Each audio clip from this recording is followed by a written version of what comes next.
Nakita ko 'to pero gusto ko panoorin ulit dahil nung una akala ko panalo si Shernan pero natalo si Shernan kaya let's go.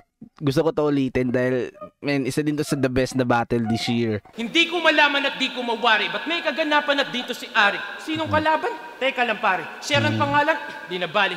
Feeling mo battle to sino may sabi andito yung Kung babakinggan mo yung lyrics na parang simple lang, like parang simple lang yung words pero yung rhyming doon, ganda yun. Siksik yun. kampiyon at ito inaugurasyon para sa amin na di ka kasali na dito ka lang sa aming victory party. May laban dapat kami ni M-Zyke sa sunugan na hindi natuloy. So hindi na nakakagulat kung may mga baong ka ngayon na nagmula sa kampi mo. At Baka sino binigay. bang may history ng linyang pagnanakaw galing Yung lines na yun guys, possible yun possible yun kasi isipin nyo, tropa pa sila, like ano yun. Pero bilang manunulat talaga, minsan ayaw natin yung hindi galing sa puso natin, hindi galing sa utak natin, minsan ganun. Pero baka kumuha lang ng idea, tapos iniba lang yung letra, parang ganun. At sino bang may history ng linyang pagnanakaw galing Facebook na kuboy? Numero 1 tong putang inanto. Babad sa internet palagi na makasulat pa ko. Sanay kang nakatutok sa site ngayon. Hayaan mong ibang site naman ang tututok sa iyo. Dabobe! Wordplay. So inintrohan dito ni Six Thread si Shernan na parang yung sulat mo is may halong chemical yan. Ano yan? Binibreak agad yung panimula ni Shernan dito. Di pala nagumpisa pero tinira na agad yung sulatan niya. Pre, nagsawa lang sa bulkachong. Pares na yung kinakarne. Hindi ko yung gets Hindi ko yung gets. Undefeated to doon. Di mo maitatanggi. Oh, kasi hindi pa natalo si Six Thread talaga sa Luzon no? Nabubuwang ka na yata. Nagpabuhat o bumuhat. Parehas lang. Wala ding tama. Wordplay yung magpabuhat. Bisaya, buhat, alsa. Nagpaalsa lang. Daming meaning yun. Pabuhat na pabigat, like parang ganun, pabuhat. Tapos pabuhat na nagpahimo, like parang ganun, Bisaya, babuhat. Okay. Daming wordplay yun. Parehong kapabayaan at panggugulang mga yawa, Tagalog o Bisaya, pag nagpabuhat, pandaraya. Ayun yun. 4 na taong nagpahingat, nagtimpilang. Kahit na ganon lang yung dito na iiwan, nagbalik ng mapigilan, mga anay na saligan ng hindi na pamarisan. Kabit-kabit yung rima, tingnan natin kung hindi maiihiyan, pagpawisan sa mga linya, pag-aking na panggigilan. Yung rhyming nun, men. O Ed Kaluwag Ed sa Sheeran. Pakusganay. Ed Sheeran o Ed Kaluwag sa Pakusganay ay naimbitahan ka bilang spiritistang malagimang sasapitin pag hindi mo napigilan. Instrumento ka lang ni Enigma dito nang mailabas uli yung tila di na nakikita ang mga di pa. Wow, okay, maganda pala yun, no? Ed Kaluwag kasi, di ba, nagpapalabas yung espiritu, like parang nakakausap yung espiritu, ganun. Parang ganun si Shannon dahil napalabas yung napalabas si Six Thread. Instrumento ka lang ni Enigma dito nang mailabas uli yung tila di na nakikita ang mga di pa. Di pangkaraniwang. Kasi uling battle ni Six Thread kasi finals pa yun champion siya Uli yung tila di na nakikita ang mga di pa. Yung rhyming nun, siksik men. Kaya ba yun? Kaya ba yun ng mga nagtatawag dyan na gustong-gusto na makatsempo? Feeling ko si yung pinatamaan dun pinagtatawag kasi. Nakalimutan ko na. Sino yun? Nakalimutan ko. Continue tayo. Kung maghamon, akala nyo may gigs na nakukuha sa konserto. Kaya nyo bang punuin yung venue na katulad nito? Hanap nyo ba all gods? O heto sulat na nagmula pa sa lumang testamento? Para sa walang masyadong masakit na sinabi si Six Thread doon. Pero kung based tayo sa sulat niya, teknikalan ng sulat niya, andun. Pinakita niya yung sulat niya. Ayan na naman Angulo, sinulatan ni M-Site. O sige na nga. Aamin na ako. Nulaban nila ni Lipram, ako sumulat nun. Masaya ka na? Lahat yun, ako. Kung kay Poison, lahat yun ako. Okay. Ganun ako kagaling, pare. Okay. O, ba't natatawa kayo? Pag sa kanya galing, totoo. Pag sa akin, hindi. Puta, sino yan? Puta yan! Malakas na rebat yun, guys. Bakit? Hindi na kailangan i-explain Gets na yun no? Sinabi niya, nagpasulat si Shernan. Pero yung sinabi niya, sinulatan niya si Poison, si ganon. Malakas yung mga linya na yun tatawa-tawa sila. Tumatawa sila. So, ibig sabihin, diba? Like, man, gets na yun. So, para sa akin, puntos yun. Malaking puntos yun na ribat. Si Lanceta, sinulatan siya ni Invictus. Si Tats Maven, sinulatan ng Uprising. Feeling ko masyado mahaba na lang yung ribat. Meron namang mabibigat talaga na ribat dun eh. Pag tinalo ko ni Sixth Threat, okay lang. Pag tinalo ko si Sixth Threat, okay ba? Laban! Hoy, rapper na Bilat Hunter. Bilat Hunter. Porket marami akong issue ngayon, ako na kinuha mo. Oh. Magkano yung nakuha mo? Akala mo dahil 6 ka, top 5 na makukuha mo? Masama ugali ko ngayon. Pagsisisihan mong landas pa natin ng nag-cross. Sobrang itim ng pagkatao ko, pinapaputi na ako ng Diyos. Yes. Kasi may sakit si Malas mo! Wala akong awa ngayon kahit kapiraso. Nadamay ka lang sa galit ko sa mga pulis na pumatay na mga aso. Fuck you, Mr. Officer! Bakit si Marshall at Millions pa pwede namang eto? Konektado rin sa aso kasi bata to ng ghetto. Wow! Ooh, kasi ghetto dogs yan eh. Dunggalo Records. Dunggalo ka na? Iba ka!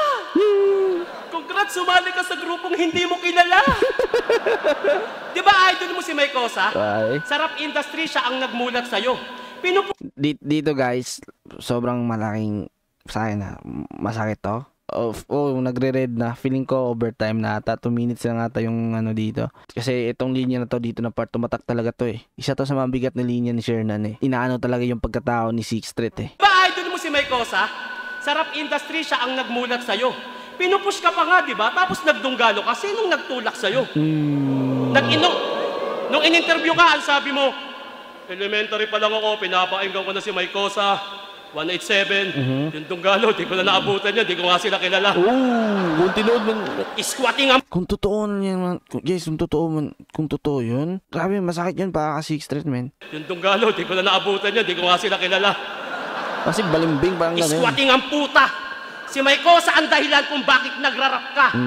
Flip top ang dahilan kung bakit umangat ka, hindi lahat.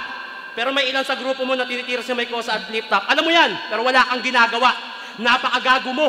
Hindi mo man lang mapagtanggol yung bumuo sa pagkatao mo. Okay. Idol mo si Mike Cosa. Style mo galing kay Looney. At kahit kailan di ka nagtunog Dunggalo, wag mo kami ginagago. Bullshit! Humani sa hanay ng di kilala. Diyan ay nasanay kayo. Okay yung kanta mong Pilipinong waka, bagay na bagay sa'yo. Pati si Aristotle Polisco, gusto pitasin. Ambisyosong taga-bundok. Gustong kalabitin yung Glock para pangalan pumutok. Black 9. Teka lang, parang na-angle na ni Apok yun. Flow G. Flip top ba o sunugan? Basta mali ka ng paghawak ng baril, kaya ka naputukan. O ngayon napansin ka, nadagdag ang pangalan mo. Ayos ba, bro?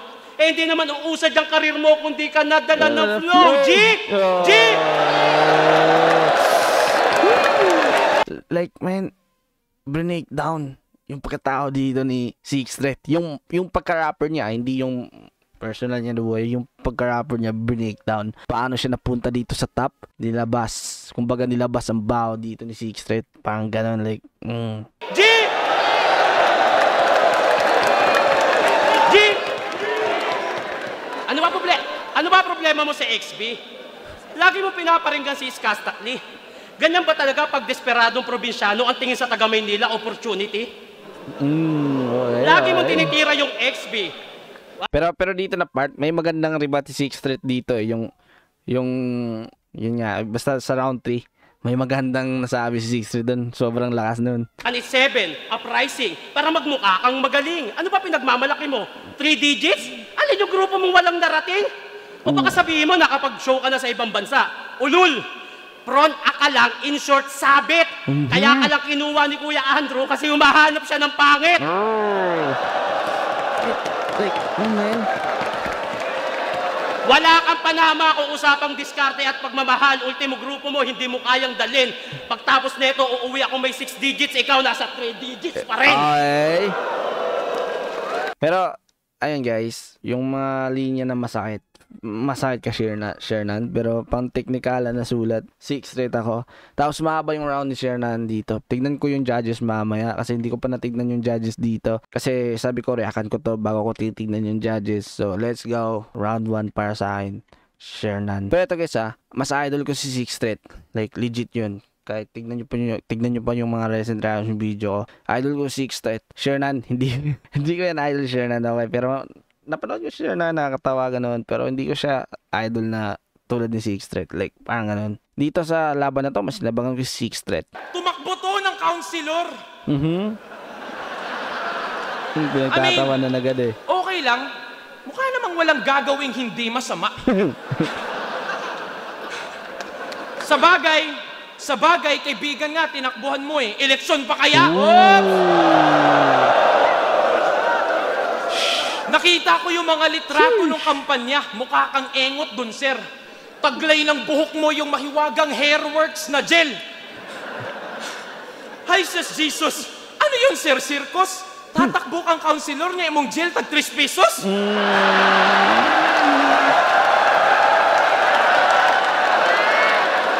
Talagang. Pero ito guys, gulat ako dito dahil di ako sanay ka Six Threat na mag-comedy. Pero yung comedy niya guys, andun pa din yung pagka-lyrical. Mahilig ka daw sa aso? O baka yung aso, mahilig din sa aso? Gusto mo pa yata tapating ka, no? Ganito pa naman Wordplay yun ah. Aso din pala si kaya mahilig yung aso. Kasi may Kaya pala ako niyayaya, costume daw kaming John Wick. Oh. Gatong mukha, babayaga? Huy, mas mukha kang babayagra pag yung baba may bayagra. Pag ikaw nag-turtleneck, hindi ka pa nakakapag-turtleneck. Parang awkward si Six Threat mag-deliver ng jokes, no? Parang na-awkward na. Sobrang haba niyan, yung face mask mo, face shield na. Sa bilang ng 3, gagawin kong makinis tong mukhang to. Fuck it was in jest. Talagang matindi ang sumpa mo. Di baling marumi ang DDS, di ko malilinis yung mukha mo. Okay, motherfucker, let's go! Dito na part, parang kumpiyansado na dito si Shernan na mananalo niya. Parang malaki na yung kumpiyansa niya dito na panalo siya eh, no? Okay, motherfucker, let's go! Putang ina mo, kala mo ka, porket home court mo to, mamamama mo ako, tanga ka ba? Akala ni Six Threat na kaya niyang patawanin lahat ng crowd na talagang tulad ni Sinyo na magpatawa.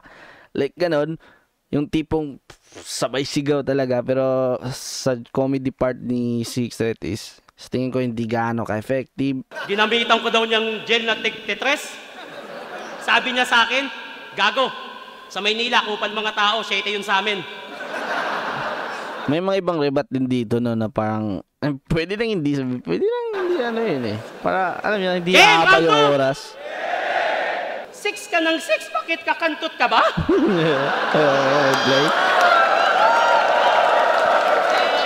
Bilib na bilib kayo sa multi na ito. Eh kahit kanino pwedeng i-apply. Itong sulat ko sa'yo lang, ikaw lang mismo aaray. Rekta. Hindi ka tulad na generic mong multibay. Ilang taon ka nang nagmumulti, yung TF mo, di pa rin nagmumultiply. Meron kayo, puro kayo, ako ang pinakamagaling. Ako ang pinakamahusay. Meron kang wordplay. 4-bar setup. Di ka naman makapagpa-setup na sarili mong bahay. Hoy, isa buhay champion na hanggang ngayon nasa poder pa rin ng magulang. Meron ka ng asawa at anak, pero sa nanay at tatay mo pa rin inaasa ang iba mong pagkukulang. Tamad. Pag may sumikat na bago, sumisimangot si gago. Hindi pwede, dapat kami lang ang rapper sa Pinas. Rapper sa Pinas, mumukha mo. Sige nga. Ano yung tsura ng hip-hop? Nakausap mo? Nakasalamuha mo siya? Sa mga rapper dito, matanong ko lang, kinausap ba kayo ng hip-hop para mag-rap? Sinabi niya bang gawin niyo to para sa kanya? Hindi. Lahat tayo dito nakikikultura lang. Kasi napanood natin si ganto. Napanood natin si ganyan. Lahat tayo bunga lang ng nakaraan, kaya huwag kang magdikta dyan. Wala kang karapatan. Hindi ito yung share na inaasahan mo. Ang kaharap mo yung OG. Kasalanan ni GL to, kakatawag niya ng... Yun, GL pala. Yun yung GL na nagtatawag. All gods, pinalabas na si Loki! Bas ba? Jokes? Punchline? Wala na, tapos na bay. At gusto ko lang sabihin sa... Diba yun guys, yung like, daming mga linya doon na tagus talaga. Pagkatao talaga na bilang Six Threat yung tinira doon. Jokes! Punchline! punchline? Wala na, tapos na bay. At gusto ko lang sabihin, Sak! Hindi ikaw kundi ako ang dahilan kung bakit may pakusgalay! Hindi totoo yun. Disagree ako doon Sa poster, leche ka! Kaya pala. Okay. Kung joke pala yun. Nakalimutan ko. Guys, para sa akin, round 2 guys, share na namin. Pero overtime kasi din no? Pero kahit overtime Pag ito nagseryoso, magtutunog malupit. Kasi wala naman talaga nag-e-expect sa tarantado na to. Yan. Mabigat din yan. You the underdog, bitch. If you perform beyond the pathetic expectation, automatic yung hurado sa'yo habang kailangan kong talunin yung huli kong pinakita para lamang manalo sa laban na to. May sarili... Mabigat yun, men. Kasi totoo naman talaga Kung si Shernan magseryoso, like parang malupit talaga pakinggan kasi sanay tayo na simplihan lang na yung mga linyaan kasi joke, comedy, like parang ganon. Kaya pag magseryoso si Shernan, parang mabibigla tayo, like wow. Pero pag si Sixth Threat, lagi niyang i-level up kada battle. Dahil lagi niyang tataasan yung level ng kanyang sulat. Every time may laban siya. Kasi yung mga dati niyang laban, dapat mas higitan niya pa yun. Kaya yun yung sabi niya. Isipin niyo, kasi totoo naman talaga yung last battle ni Sixth Threat, kung kalaban niya yung Sixth Threat na last battle niya, yung nag-champion na Sixth Threat, kung kalaban ni Sixth Threat yun, mahirap yung talunin. Yun yung ibig sabihin ni Sixth Threat dun. Panalo na si Sixth Threat dito kahit wala siyang kalaban dahil yung sarili niya yung kalaban, yung sarili niya. I mean, yung kalaban niya is yung sarili niya. Like, nalilito na ako dito sa i-explain ko. Mahirap talunin yung dati niyang battle Kaya parang panalo na siya dito, men. Kasi ganun siya bumatel. Ganon siya kalakas bumatel. Huli kong pinakita para lamang manalo sa laban na to. May sarili... Di ba? May sarili siyang liga na umaasa siyang puputok balang araw. Pangalan ng liga, Pulo. Pulo Ramay Mananaw. Well play. Seryoso na biglang nag-joke Pulo Battle League. Training grounds na mga gustong maging 3GS. Tang-ina tong si Damuho. Talagang planado ng Pangulo. Nasasayang mga talento, walang tama na natuturo. Your whole crews become a circus pagkat sang malaki na patawang payaso yung namumuno. Parang naging clown no? Parang nasa circus kasi clown yung namuno. Tawagan nila bayaw. Ano pareho? Sige. Kayo puro mga yaw, at midire. Mga yaw at midire. Kada yaw. Lahat yan ay tatamaan. Kada yaw. Te may puro na sayaw. Kala mo may kadayawan. Ano yung kadayawan? 3GS, some whack movement, 3 digits, pang star music. Abot ibang bansa pa yung pinag-i-eventa namin. Nai-invite ka para bumatel, ako para tumugtog. Literal pang ilang milya diferensya natin. Ano marami ka subscribers? Alam mong madaling kuhanin yan pag sa internet ka nang gagagot nagkikwela. Dilunok yung pride bilang rapper para magpalamon sa sistema. Wordplay. Ginawang para makain like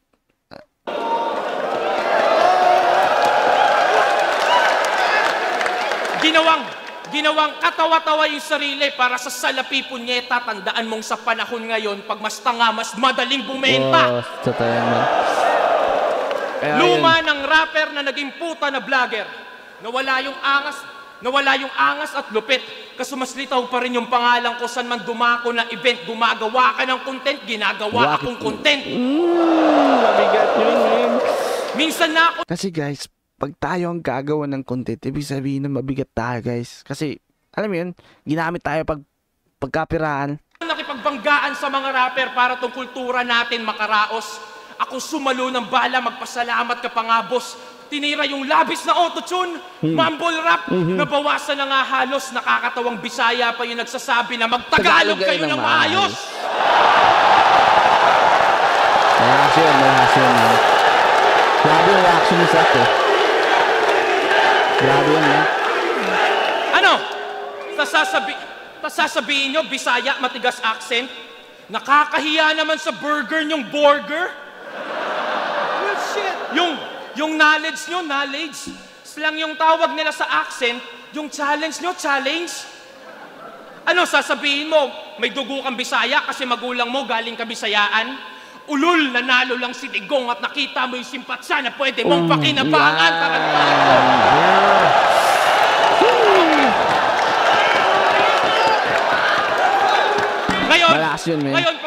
Ngayon, pag-usapan natin yung nadudulot mo ditong cancer. Di ka ba nahihiya? Wala nang natutuwa sa mababahong pautot mo tuwing battle. Mga tamod mong sinasaboy, Sir Deo, Husky, ikaw nag-udyok sa kanila, Sir. Ikaw ang buhay na patunay na kahit yung bulok na re-recycle. Grabe naman, walang tapos. Costume! Bulog si costume dito, costume doon. Enigma, huwag nyo na nga ulit kukunin to. Binubukan na ng tao at marapat lang nalulukin mo. Binigyan ka niya ng banta, di mo pa din nakukutob nang sa susunod kahihiyan sa katawan naman yung suotin mo!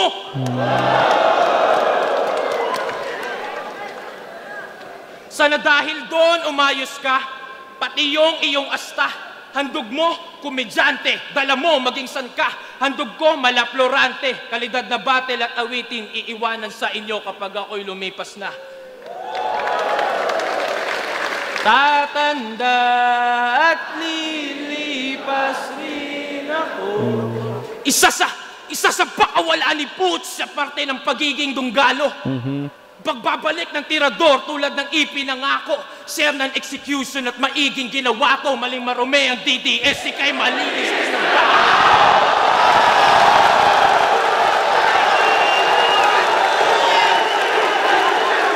Pinagmamalaki mo si Digong? Ha?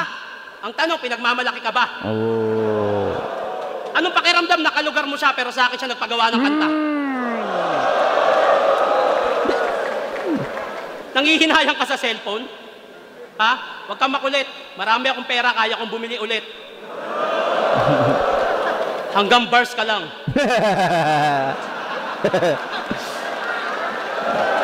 Game! Pero seryoso tol, pare, seryoso. Bilib ako sa'yo. Kasi magaling kang sumulat. Battle, kanta. Okay, in character lahat. Naiintindihan kita, kailangan mong mag-bars. Sa iba, kailangan ikaw yung mas angat. Hindi mo kayang umalis dyan kahit deep inside meron ka ng financial problem na napakabigat. Gustong-gusto mo na mag-vlog para magkapera. Nagtatanong ka na sa akin kung paano. Kaso nahihiya siyang gawin. Ayaw niya kasi yung tingin niyo sa kanya magbago. Ito yung 6th Street Maangas, may multi. Talagang sa battle, talagang pulido. Alam kong pagod na pagod ka ng gawin yan para lang sa iyong ego. Hanggang kailan ka sa kahon na yan? Ba't di ka lumabas? Huwag puro sarili, isipin mo. Ilang taon ka ng rapper, brother, di mo pa rin nasusuklian yung magulang mo. Hindi ko sinasabing huwag kang mag-bars. Tapos gayahin mo ako. Pero sana alam mo na hindi lang sa bars, umiikot ang mundong to. Magkaiba tayo, pare. Ako ang dahilan kung bakit ang flip-top pinapanood na ng mga nanay at tatay. Sinisimulan ko na sa liga kong pulo na itigil na yung walang kwentang pandadamay. Kasi akala ko dati okay yung kakantutin ko yung nanay mo, panalo yung joga ng syota mo, palamas naman nilaro-laro ko yung utong para nag-yoga, yung ganyan para lang makapang-asar.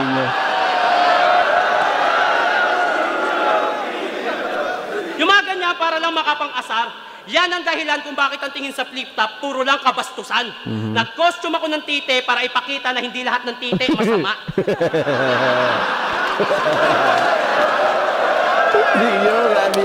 Asawa versus kabit, para ipakita sa magkarelasyon kung ano yung tama ka sa tama na. Pinaingay ko ang flip-top sa labas ng hip-hop habang kayo'y tahimik lamang. Pinalawa ko ang fanbase ng ligang to at isa ka sa nakikinabang. Ginawa kong tanga sarili ko. Nagpakabadoy. Lahat ng yun okay lang sa akin. Nang sa ganun makatulong ako sa ligang nakatulong sa akin. Meron akong 190 million views. Hindi mo magagawa yun kahit anong lalim ng isip mo.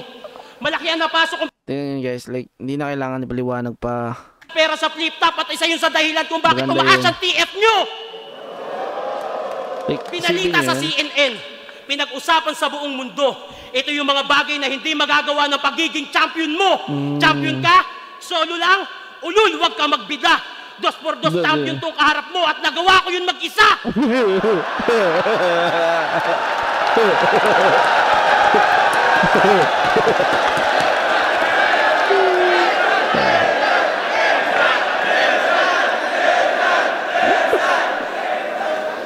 Walang para sa sarili. Kung bakit ginawa ko lahat to para sa pamilya, kaibigan, asawa at anak ko. Ako na may hika, bitilaygo, para sa iyo ba ay wakto? Sige, kumpara mo yung nagawa mo sa nagawa ko na mahiya ka sa balat mo. Pero ito guys like 3-2 yung decision dito. Like para sa share na now dito. Like tingnan natin judging. Ganun naman talaga guys no. Kaya may judge kasi parehas magaling yan. Nasa flip top lahat yan magaling. Kaya may judge para maano talaga natin sino yung manalo. Pero iba-iba tayo mga tao. Kaya respeto na lang natin yung boto ng judge. Hindi tayo magsabi ng bias. Hindi tayo magsabi ng ganyan. Dahil respeto natin yan yung boto ng judges. Dahil mas expert pa yan sa atin. Okay? Kaya tanggapin natin mga fans. Ako parang nadismaya ako dahil sa tingin ko panalo talaga Shernan. Pero natalo. Pero okay lang. Goods lang yon dahil normal yon. Kasi dito nga sa judging no. Hindi sila nagkasundo lahat. Yung dalawa panalo Shernan. Yung tatlo panalo Six Threat. Pero yeah. Tingnan natin yung judging, yung explanation nila. Kasi sobrang dikit talaga na ito. Sobrang dikit. Sobrang dikit na ito guys. Grabe. Grabe, galing nga. Galing nga. Sobrang dikit na ito. Shernan versus Threat. Mag-i-raise 1 pesos para sa video. Every year no nag-i-improve yung quality ng recording dito sa Flip Top. Like ang galing. Tsaka yung venue like grabe. Solid talaga. Like hindi talaga tinipid ni Enigma. Yun ibig sabihin guys. Ibig sabihin nun guys, may puso talaga si Enigma sa Flip Top, sa rap battle, sa hip hop. Dahil hindi niya binulsa yung pera lahat kundi tingnan nyo yung venue, yung quality ng camera, yung ano like nag-improve palagi yung audio like ibig sabihin nun, nung binayad natin, yung binayad nyo, yung pinanood natin to, sinuportahan natin to, ito yung resulta. Mag-i-raise 1 pesos para sa video.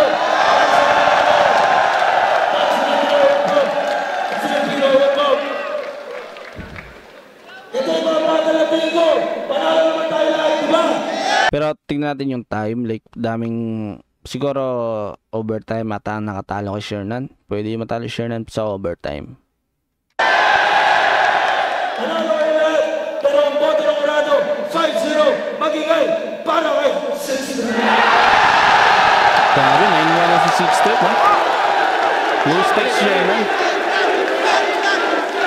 Yo, inaalay ko yung laban na yun para sa namayapa akong ama. Rest in peace pa. Yo. Salamat sa mga tropa dyan. Yon. Thank you. Sana nakabawi na ako. Maraming salamat. Shouts nga pala sa mga tropa. Mga kapatid dito, Dirty South 13, Lower South Crips, Legislative Stogs, at Vergara Bloods. Mga... Thank you. Thank you, boss. Pare, thank you, pare. Salamat. Sila malakas.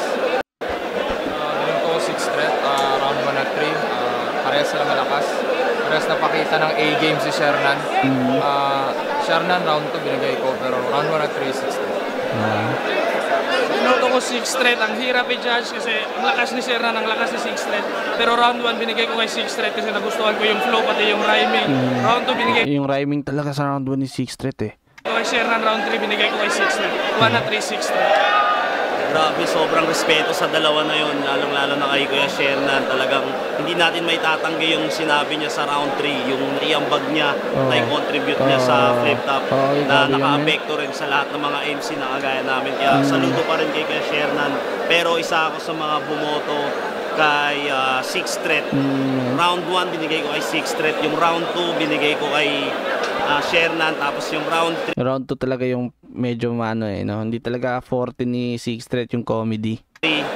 binigay ko na rin yun kay 6 kay Shernan guys sa round 1. Kaya parang para sa akin panalo si Shernan sa round 1 dahil yung Dunggalo lines mabigat yun para sa akin.